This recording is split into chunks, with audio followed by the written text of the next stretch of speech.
what priorities matter for the British public in managing that relationship is probably the best approach. Thank you.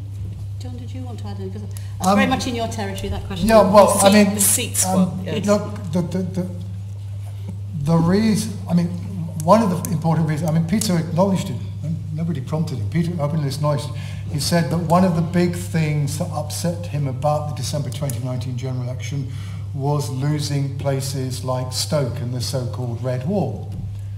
And the honest truth is that one of the reasons why Labour Party came out of elections so uncomfortable in 2019 is that a party that was founded to represent people in working class occupations, working class people, found itself less popular than the Conservative Party amongst working class people, and that the party is not comfortable with finding itself as the party of young middle-class professionals, particularly those living in London, which is what it has now become. If I were to try to say, what is the core Labour demographic now? It's no longer the working class, which of course is also, by the way, much smaller than it once was. So again, you know, think about where we're at now, Peter, rather than where we were 50 years ago.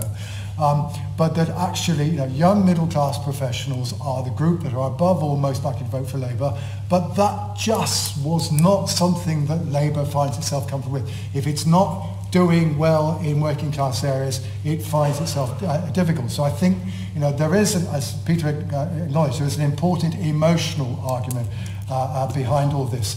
I mean, the argument that's used, and it's not an unreasonable argument, about why not saying too much about Brexit and certainly not suggesting going back to the single market of the customs union makes sense, Labour Party, is, I mean, to be honest, it's no longer about whether the Labour Party can get back the Red Wall seats.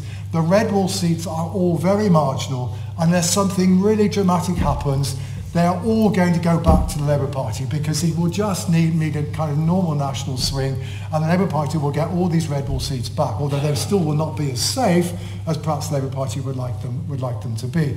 But it's also true much more broadly. If you take the 160 odd seats that Labour needs to pick up to get to 326, given where they're at the moment, you know, on average they voted about 55-56% Leave in 2016. So the question, so the argument therefore is that given this is a somewhat more Leave voting part of the country, you've therefore got to craft a message that doesn't doesn't inhibit you from winning voters in that part of the world. Now, where you can then begin to have interesting arguments, of course, what you actually discover is that even in Leave voting areas, the Labour vote is more disproportionately Remain voting vote than it is a Leave voting vote. So you can actually win so-called Leave constituencies by getting a coalition of Remain voters. And secondly, of course, while these constituencies might have been 55%, 56% Leave back in 2016, if you accept the kind of polling we got now, they're probably at least 50-50, if that, on average.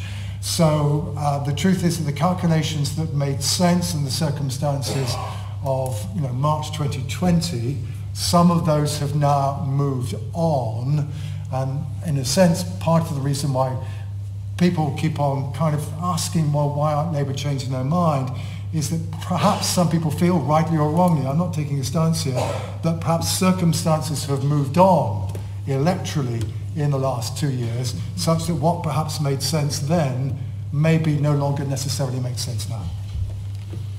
Thanks. I haven't mentioned complacency yet. I mean, I hear all this